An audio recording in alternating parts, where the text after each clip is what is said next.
Então, vamos ver agora a matéria do G1 com mais bastidores. Nos bastidores do STF, ministros defendem ajustes na PF em meio ao caso Master. Olha, aí já tem um elemento além. Já tem um alerta vermelho, hein? Ministros defendem ajustes na PF. A PF está muito soltinha na visão deles. Está muito soltinha para eles. Há na corte a ideia de fortalecer a estrutura da segurança pública como forma de reorganizar o sistema e redistribuir o poder excessivo no atual arranjo institucional da gestão de Andrei Rodrigues. Quer dizer, os ministros do STF, que têm um poder absolutamente excessivo e vão se dando cada vez mais poder, concentrando o poder, como as investigações da PF atingiram alguns deles, eles já estão falando, tem que ajustar essa PF aí, está com poder demais, vamos separar aqui ministério e tal, trocar de mão. E tem lá na matéria uma questão de persona, tem uma preocupação com determinadas pessoas, que eventualmente, pelo menos em algumas áreas, estão fazendo um trabalho técnico. Vamos ver só um pouquinho, que eu já vou passar para a próxima pauta da CPI.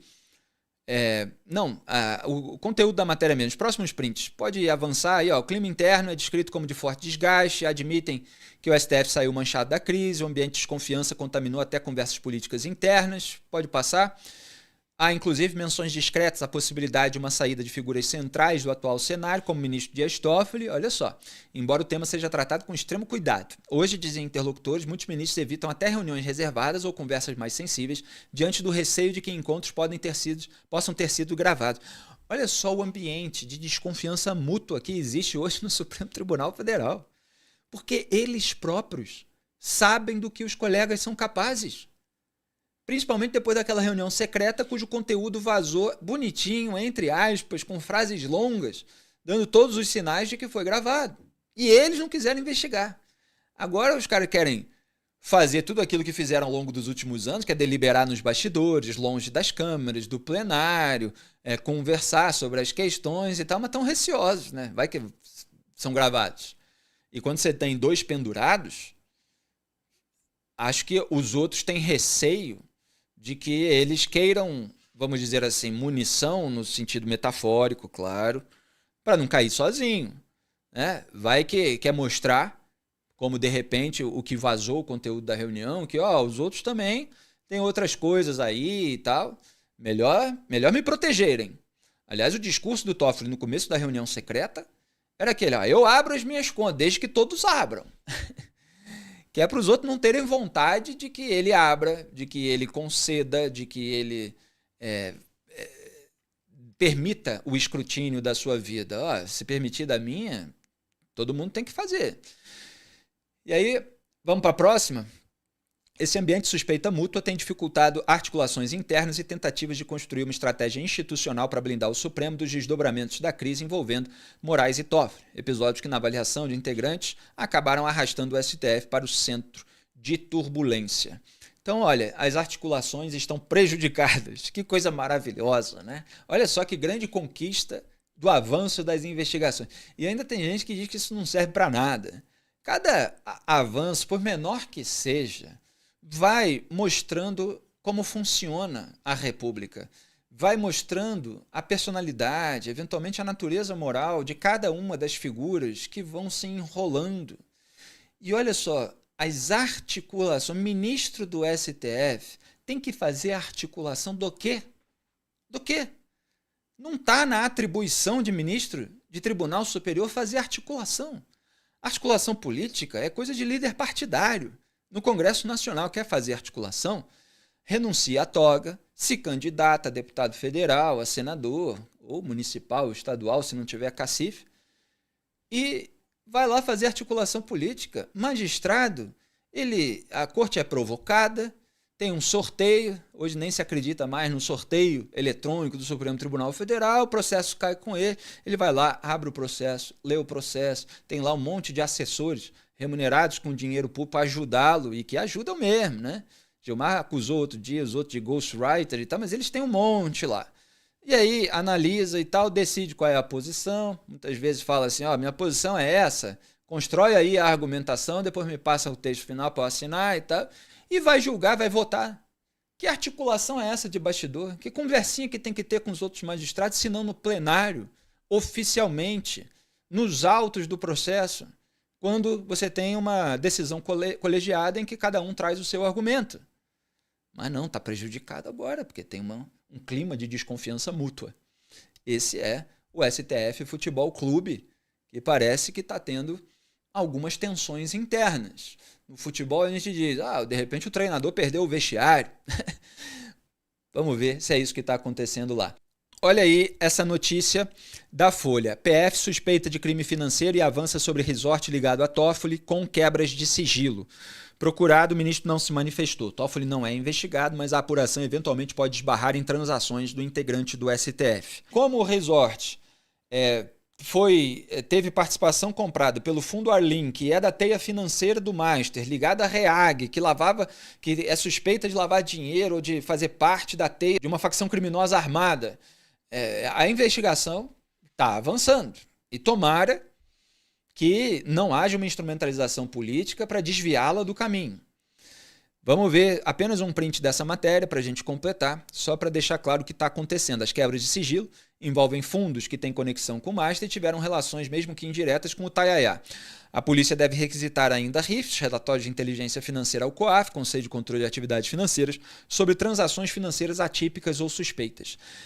É isso aí, e um pouco mais, que o Gilmar tenta evitar e até o momento consegue evitar que os parlamentares consigam fazer. Só que você tem o caminho da Polícia Federal. O Gilmar, lembra, pode voltar para mim, produção, ressuscitou uma ação enterrada por ele mesmo há 3 anos, para, no âmbito daquele mandado de segurança que era da CPI da Covid, apresentada por uma produtora, para impedir a quebra de sigilo, aprovada na CPI do crime organizado, que tem relator Alessandro Vieira, presidente da comissão Fabiano Contarato, para impedir a quebra de sigilo da empresa Marit, da qual o Toffoli era sócio oculto. Só que você tem essas 2 investigações, uma da Polícia Federal, outra das comissões parlamentares de inquérito.